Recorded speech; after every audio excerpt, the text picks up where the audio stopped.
Hello everybody, God bless another day.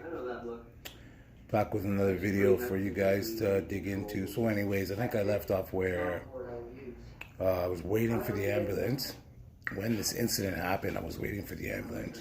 And it took about a half hour. Maybe it was longer. It might have been longer.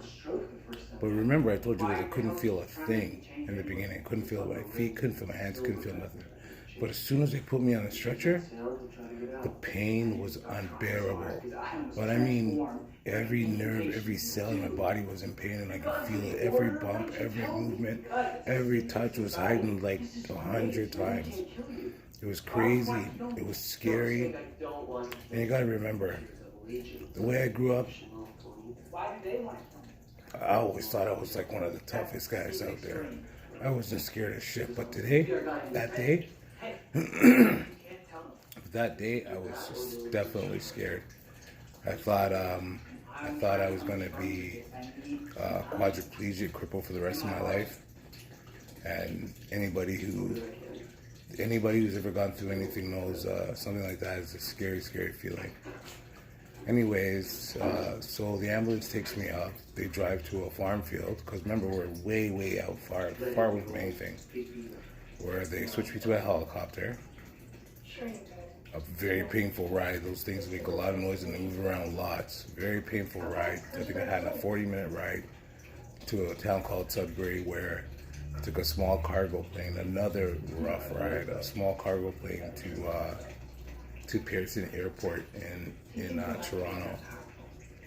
And from there we went to a hospital in Mississauga. At the moment I can't recall the name of the hospital. Trillium. Went to Trillium Hospital first, where I was in so much pain. I guess when I got there, they wouldn't give me any painkillers until the X-rays were done, all the stuff was done. So before they could tell if they were able to give it to me.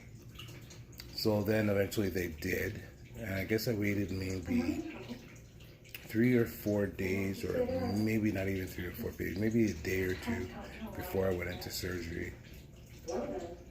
And during this time, a lot of people came to see me. I don't really remember, because I was passing out.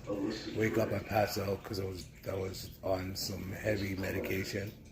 So I would wake up, someone would be there, and they were like, "Oh, we've been here," and I'm like, "Oh, I thought you guys just came," but because I was out of it. So I go into surgery. The doctor says to me, "The pain is terrible." He goes, "When you come out of surgery, the pain should be less." And he was right. When I came out of surgery, well, first of all, you get on the cart, they pull you into this one room. You see all the surgical tools and nurses and stuff. Even that itself is scary, because you don't know what could happen at this point. So, he tells me when you get out of surgery, the pain won't be as bad. And he was right. When I woke up hours later, I think he said the surgery took 4 hours.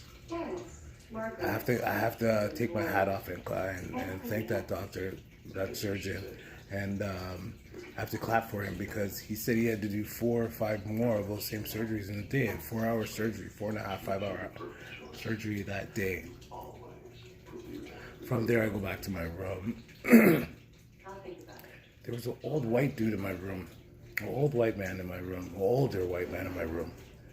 That he was so friendly. I guess he had the same injury I had, but only he was a little more mobile. He answered the phones for me. He kind of gave me, told me how I was going to feel, a little bit like that, stuff like that. So I thought that was kind of cool.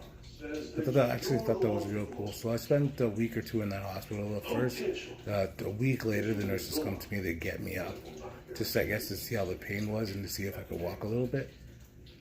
And I was so happy that I could stand up. I didn't know how far I was going to come. My fingers were all mashed up. They were doing their own things. Very, very scary. I was transferred from that hospital to a hospital in Brampton.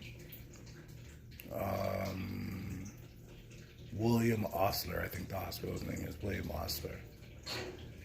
And I was there for about 2 or 3 weeks. The pain was terrible. I can't get up by myself.